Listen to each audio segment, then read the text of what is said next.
otherwise. And the conclusion is inherent in the premises as they're written. So that's what's called an Aristotelian syllogism. It's an example of deductive reasoning. And in philosophy, of course, there's deductive. You can reach deductive conclusions. You can reach inductive conclusions, which are because it's been sunny all week, therefore it should be sunny tomorrow for my birthday party.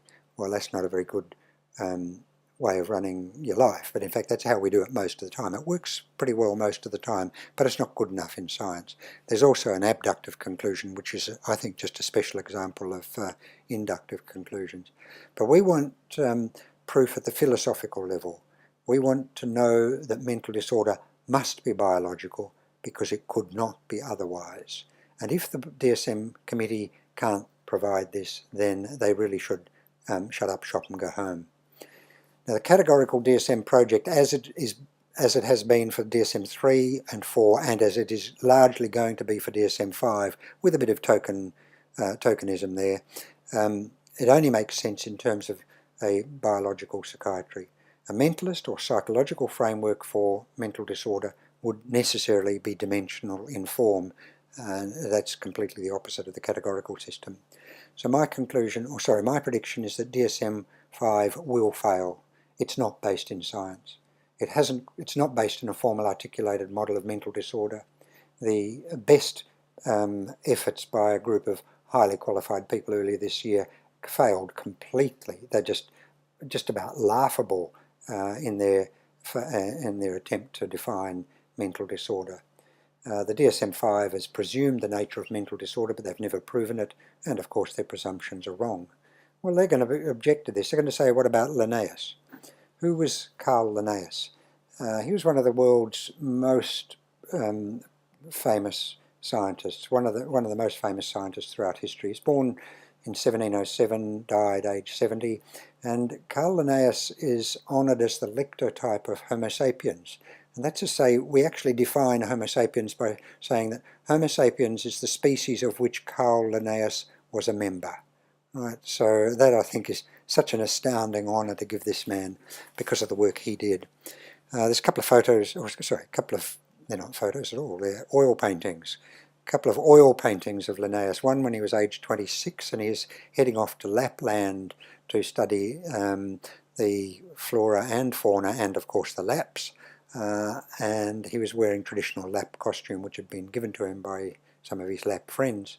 And the second picture is when he's aged 68, just a couple of years before his death, when he was honoured as the most famous and most influential scientist in Europe. And he published the first version of his major work at age 28 years, which is fully supportive of Thomas Kuhn's conclusion about people who create revolutions.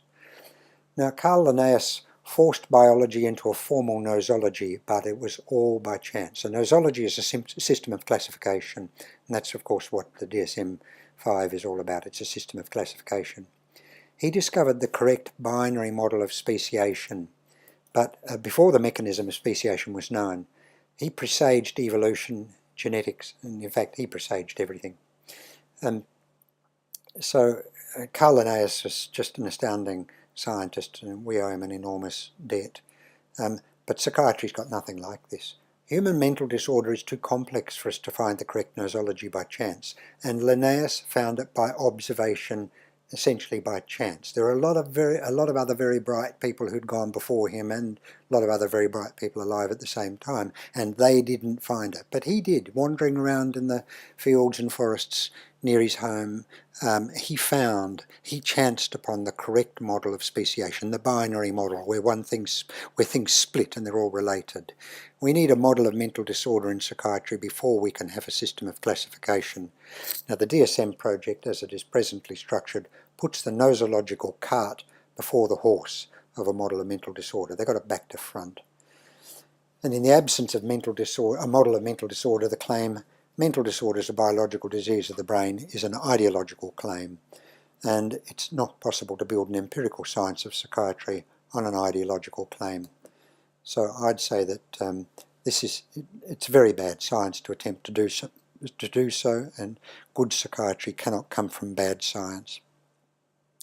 So just to give you a case demonstration of what I think is bad science, you go to the DSM-5 development site, and there you will find something which started life as the psychosis risk syndrome, or psychotic risk syndrome, I think, but it's since been renamed the attenuated psychotic symptoms syndrome.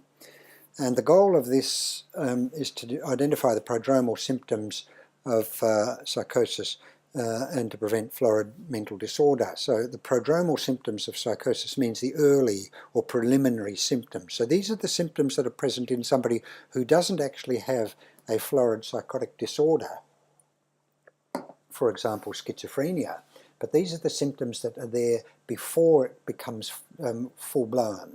And the whole point of this is to provide early treatment and maybe prevent the full-blown psychotic breakdown. And the reason I picked this is partly because I think it's very bad science, but partly also because it's coming from Australia. There's a very influential group centred around Professor Patrick McGorry in Melbourne, and they are big players in the idea of, the idea that we can actually identify people at what they call ultra-high risk of psychosis before they develop any florid, frank psychotic symptoms. Now, I'll have to give you this, it looks a bit overwhelming, but it's not. We're going to go through these one by one to be fairly quick.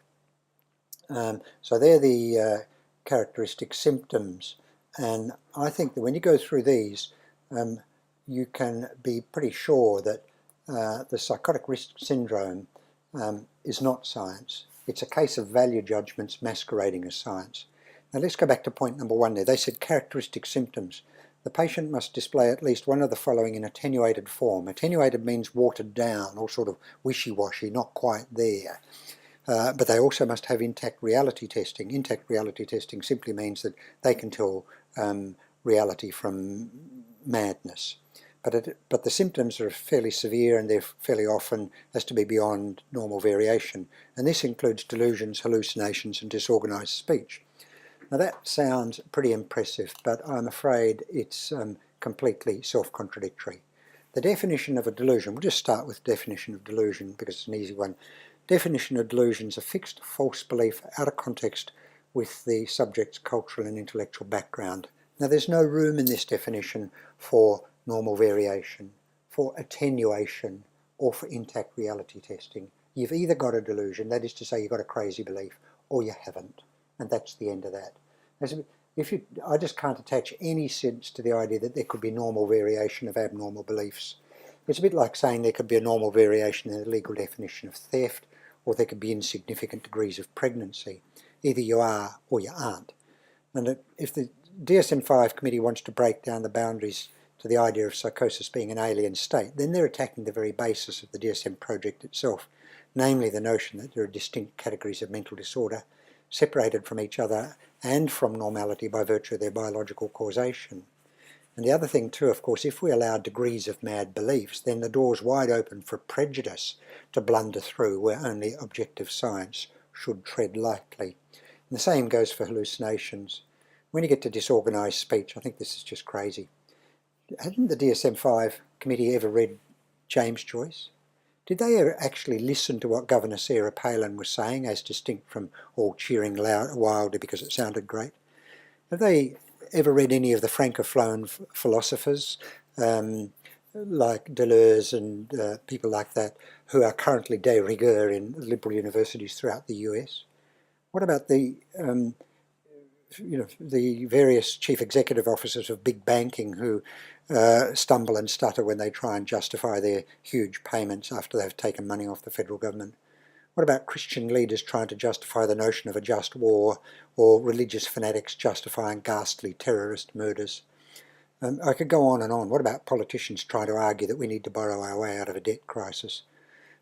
Mangled speech, deceitful speech, or self-serving speech and disorganized speech are universal, and nobody can tell them apart.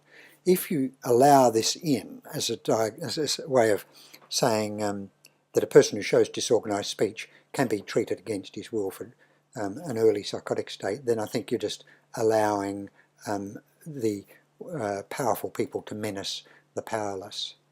I think the whole thing's just crazy. It would license repression and dismissal of people who stutter or stumble